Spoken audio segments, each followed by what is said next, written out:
À l'Assemblée nationale, avant que les rideaux ne se referment le dimanche 15 juin, sur la session ordinaire de mars 2025, les députés nationaux ont débuté les travaux par l'audition du rapport de la Commission économique, financière et contrôle budgétaire sur la proposition de loi relative à l'activité et au contrôle des établissements de crédit, ainsi que de celui de la Commission mixte Assemblée nationale Sénat sur la loi des finances rectificative. Dans son rapport, la Commission ECOFIN a retenu les principes fondamentaux qui ont conduit à la réécriture des articles 11 et 190 de la proposition de loi relative à l'activité et au contrôle des établissements de crédit. Il s'agit notamment de la révocation du principe des quotités du capital social dans la loi et les transferts de cette compétence à la Banque centrale du Congo, l'adoption de la forme pluripersonnelle, la participation des Congolais au capital social des établissements de crédit matérialisée par l'allocation d'au moins 15% du capital social à l'épargne publique nationale, la nécessité pour les banques existantes de céder une partie de leur part ou d'augmenter leur capital social en vue de se conformer au principe,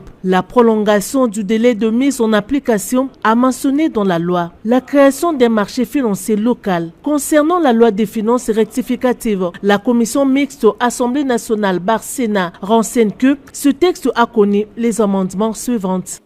Il s'agit de modification de l'article 78 de la loi des finances numéro 24/11 du 20 décembre 2024 pour l'exercice 2025 par l'ajout d'un alinéa 3 qui accorde les compétences des contestations et des liquidations au ministère du portefeuille,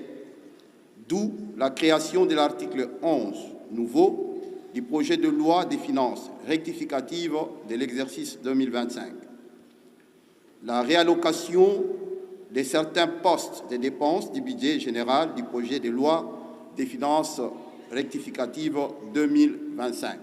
Ces deux rapports ont été ensuite adoptés par l'Assemblée plénière après une audition soutenue et quelques enrichissements. Pour les projets de loi de finances rectificatives, 360 députés nationaux ont voté pour, 0 contre et 3 abstentions. Et concernant la proposition de loi relative à l'activité et au contrôle des établissements de crédit, 364 députés nationaux ont voté pour, 1 contre et 8 abstentions. La représentation nationale a poursuivi ses travaux avec la présentation du rapport synthèse des vacances parlementaires des députés nationaux. Sur 493 rapports de vacances attendus,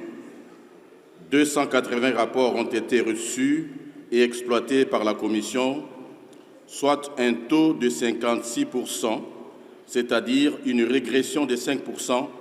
par rapport aux vacances subséquentes à la session de mars 2024. Concernant les rapports déposés dans le délai du règlement intérieur, soit 15 jours après l'ouverture de la session subséquente, sur 280 rapports reçus, 206 ont été déposés dans le délai,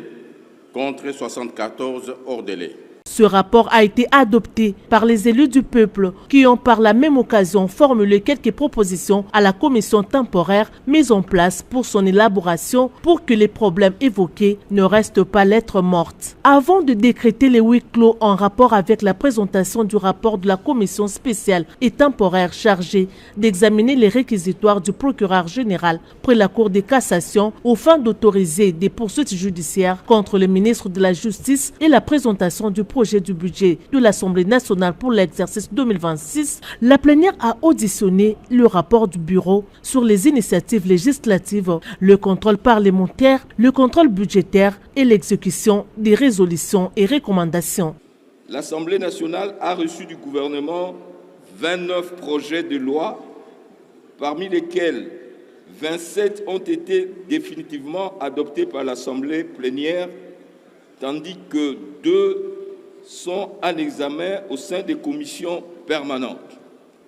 Au cours de la session de mars 2025, le bureau de l'Assemblée nationale a reçu 30 propositions de loi.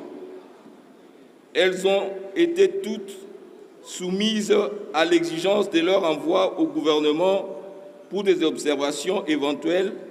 ainsi qu'à l'examen de leur recevabilité par le bureau d'études. Ce rapport a été envoyé à la commission suivi et évaluation pour des observations.